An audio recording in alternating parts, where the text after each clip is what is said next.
Are data LOCALIZATION requirements necessary in proportion? 8.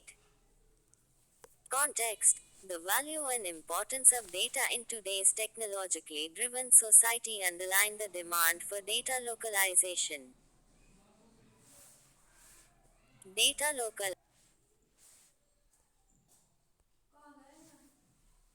Data localization. Data localization refers to policy initiatives that limit data flows by restricting the physical storage and processing of data inside the boundaries of a specific jurisdiction. The need for data localization strengthens the protection of personal data.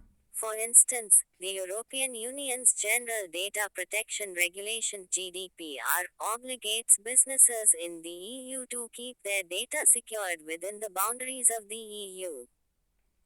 Protect the privacy of citizens. Exercise control of the data for law enforcement purposes. Drive their economy. Case of India. Data localization is critical, as India is a powerful market in data creation. The long awaited Personal Data Protection (PDP) Bill 2019 was recently withdrawn by the Government of India in order to be replaced by a new bill with a comprehensive framework and contemporary digital privacy laws. Fears about data localization against ease of doing business. According to the UNCTAD's Digital Economy Report, data localization increases the operational costs of the businesses, promotes monopoly by eradicating small and mid-sized businesses from the market, impacting daily consumers who would be deprived of making choices. Make data security more vulnerable, especially when data security is low. Misuse by rich countries. By employing advanced data surveillance tools, which may defeat the aim of establishing data security by relocation. Increased risk of local surveillance. Through the implementation of stringent data localization laws. Varied nature of compliances amongst different countries way ahead. A multiple stakeholder approach, it can help in looking not only at data localization but also other issues such as privacy and governance. Data encryption rather than delocalization. In this age of rapid technological growth, governments should shift to alternate standards of data encryption. Globalization approach, wherein laws can be harmonized globally, but by paying attention to local interests. Assess the security of domestic systems for storing sensitive data. Conclusion. Data as the enabler of businesses and digitization has been essential for growth and innovation. There must be a balance between the sovereignty-based model for data localization and the need for data to be independent and autonomous. Insta links. Data localization. Mains links, Q. Data localization policies, while allowing government agencies to regulate the data efficiently, hinder the growth of global trade and investments. In this context, analyze the pros and cons of data localization for India. Issues relating to children. The Protection of Children from Sexual Offences (POCSO) Act. Context. The POCSO Act brings tribals in the Nilgiris into conflict with the law, as youth under the age of 18 in 32 Insights on India. Com. Relationships within or outside marriage are subject to the Act's stringent provisions. In another case, the High Court of Karnataka recently stated that the Law Commission of India will have to rethink the age criteria in the POCSO Act for having consensual sex. About the Protection of Children from Sexual Offences (POCSO) Act, the Union Ministry of Women and Child Development led the introduction of the POCSO Act in 2012. The act was designed to protect children from sexual assault, sexual harassment, and pornography offenses, as well as to provide for the establishment of special courts for the trial of such offenses. The act was amended in 2019 for enhancing the punishments for specific offenses in order to deter abusers and ensure a dignified childhood. Salient features: a gender-neutral law. The POCSO Act defines a child as any person under the age of 18.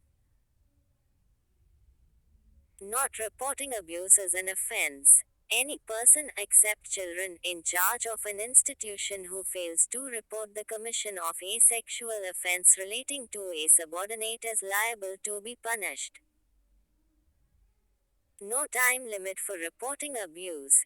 A victim can report an offense at any time, even a number of years after the abuse has been committed.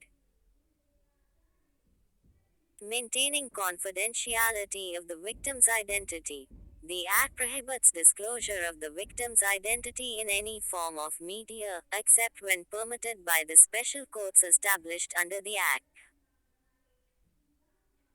New obligations under the POCSO Rules 2020. Any institution housing children or coming in regular contact is required to conduct a periodic police verification and background check of every employee.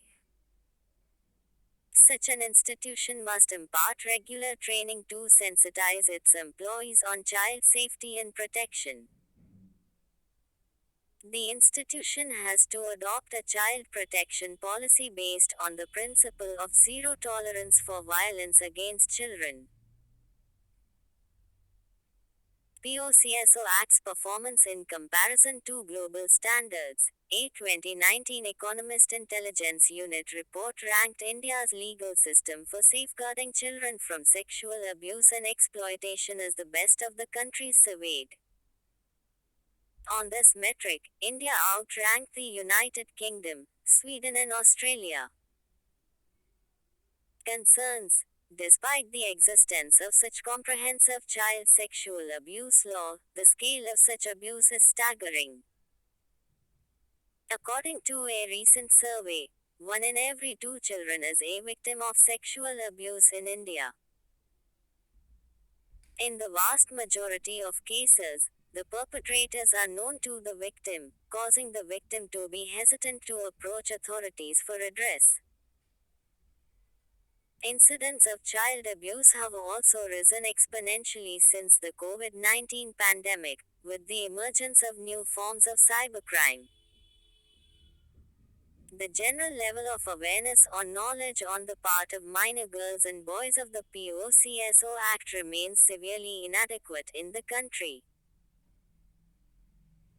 Child marriage is common among certain tribal groups in the country, resulting in the criminalization of 17 to 18 years old youths due to a lack of knowledge of the POCSO Act.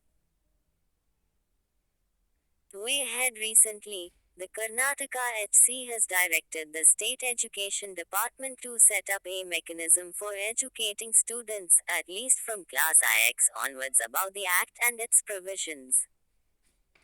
Insta-links, expanding the scope of the POCSO Act. Mains links, Q.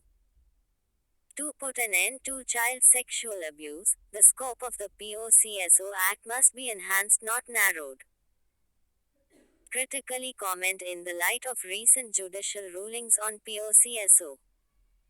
Issues relating to education, where no child is left behind.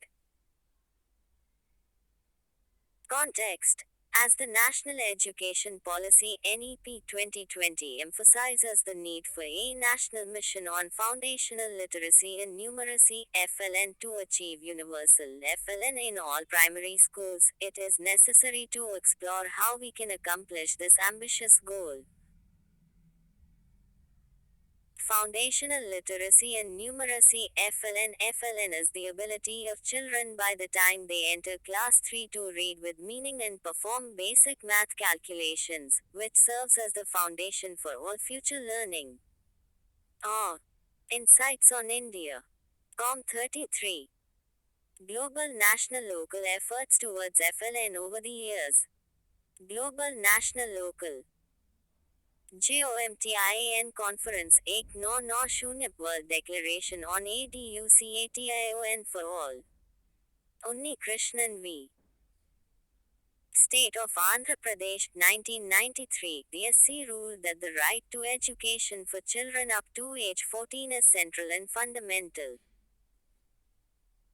The District Primary Education Program, 1994, to universalize and transform the quality of primary education. Sarva Shiksha Abhiyan, 2001, aimed at the universalization of elementary education. The Shiksha Karmi Project, 1987, to tackle teacher absenteeism in remote villages in Rajasthan. The Bihar Education Project, the 1990, to give a fillip to the universalization of primary education. The Lok Jambish or People's Movement for Education for All, 1992, in Rajasthan. Concerns. Poor education indicators. India ranks 132 out of 191 countries in the 2021 Human Development Index, which measures a country's health, average income and education. According to an NCERT survey, 11% of Indian children in class 3 do not have fundamental math skills when compared to the worldwide benchmark competency level. Poor governance, absence of a systematic way of recruiting good teachers and establishing teacher development institutions. Government's recent initiatives. The National Education Policy 2020, it proposes a three-language formula, two of which are indigenous to India, and states that the medium of instruction should be in the mother tongue until at least class V. The Nipun Bharat, the Union Ministry of Education launched the National Initiative for Proficiency in Reading with Understanding and Numeracy (NIPUN) in 2021 to enable all children at the end of class 3 to achieve foundational skills by the year 2026-2027. Way ahead. Direct funds to schools, fewer non-teaching tasks, and a vibrant community and panchayat connection and parental involvement for accountability. The recruitment of teachers, educators and administrators has to become a priority if a difference needs to be created. For this, the central, state and local governments need to transform governance to ensure that everyone delivers their best. Best practices. Sampark Foundation, a civil society initiative. The foundation uses technology, audio battery operated sound boxes and innovative teaching learning materials, and has also launched a TV for teacher development. Pratham's Read India campaign and the Azim Premji Foundation are working to improve government schools by providing district, block level support to schools and teachers. Conclusion. The time between preschool and class 3 can be transformative for individuals, and FLN is required to prepare a generation of learners who will secure high rates of economic success and human well-being for India. Insta links. Primary education in India means links, Q.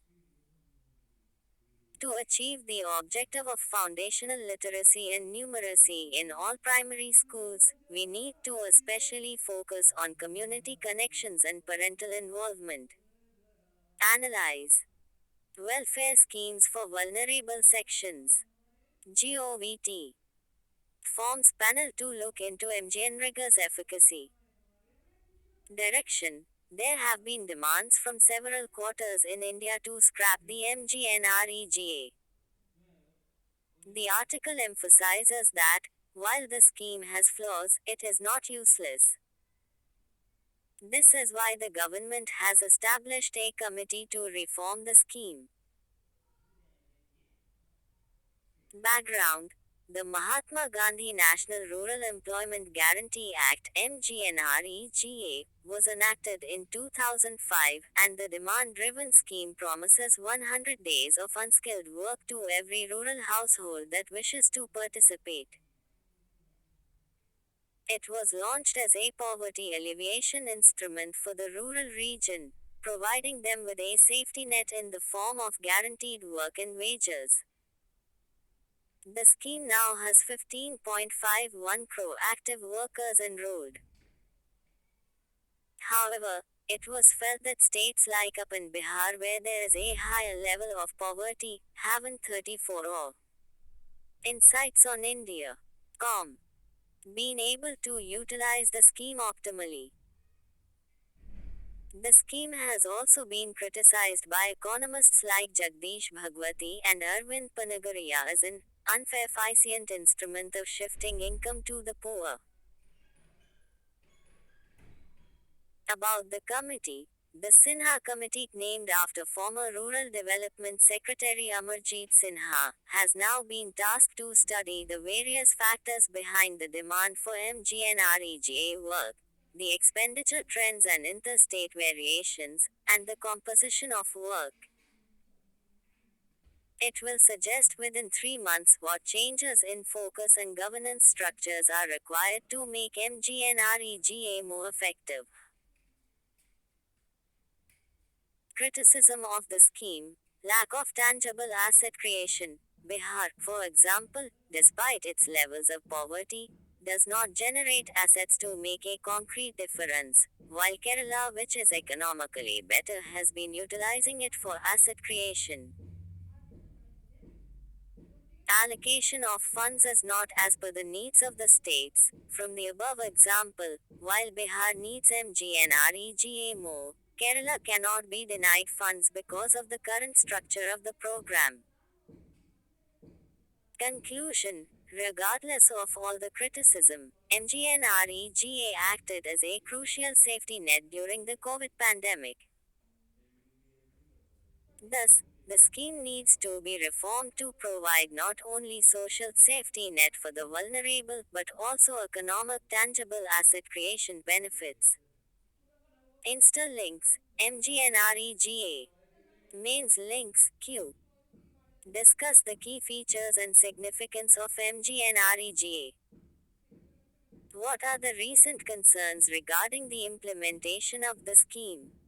15. Issues relating to poverty and hunger. There has been a persistent decline in poverty in India.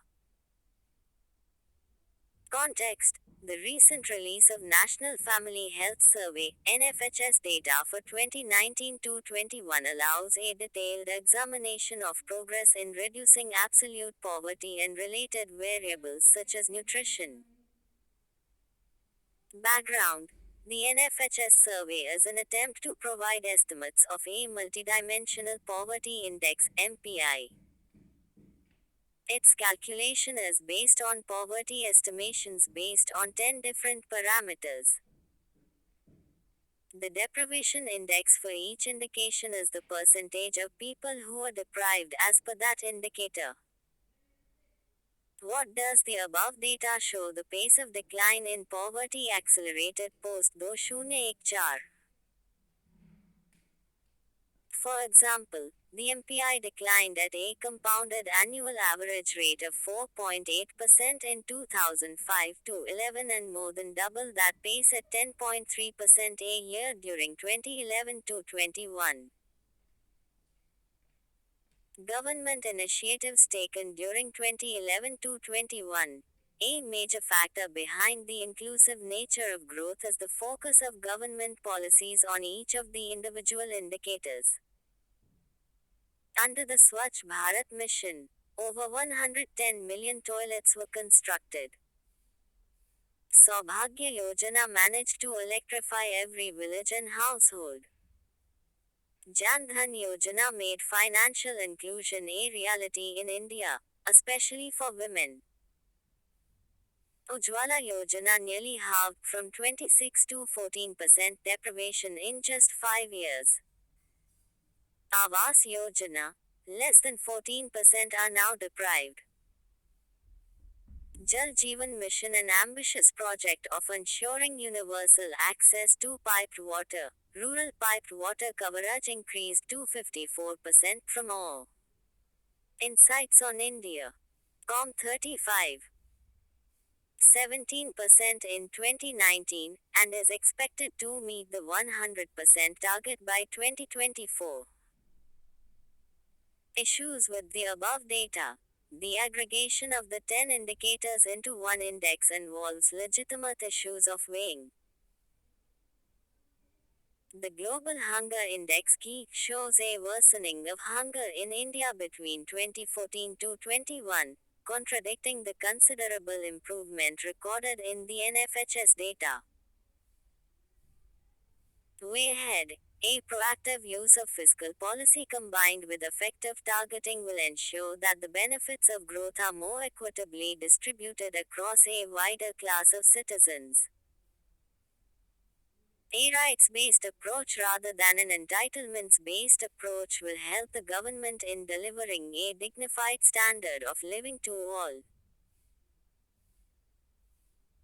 The National Family Health Survey, NFHS, it is a multi-round, large-scale survey done in a representative sample of households across India to collect reliable and up-to-date information on fertility, family planning, mortality and maternal and child health.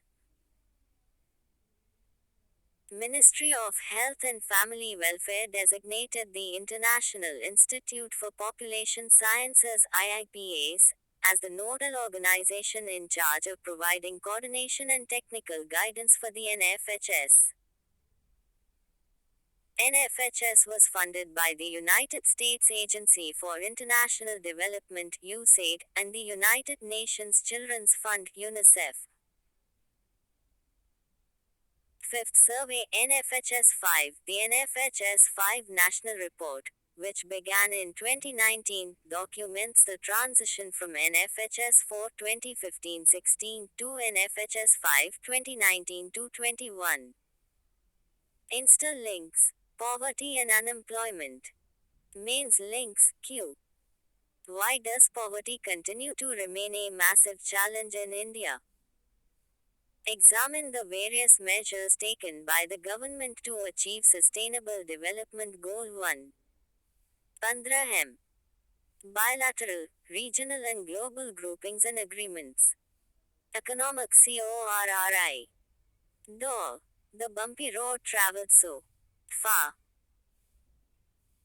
Context. In reference to the China-Pakistan Economic Corridor (CPEC), India's External Affairs Minister recently reiterated that connectivity projects should respect sovereignty and territorial integrity. About the China-Pakistan Economic Corridor (CPEC). CPEC is a sea and land-based corridor started in 2013, with a collection of infrastructure projects, hydroelectric nuclear projects, railways, highways, economic corridors that are under construction throughout Pakistan.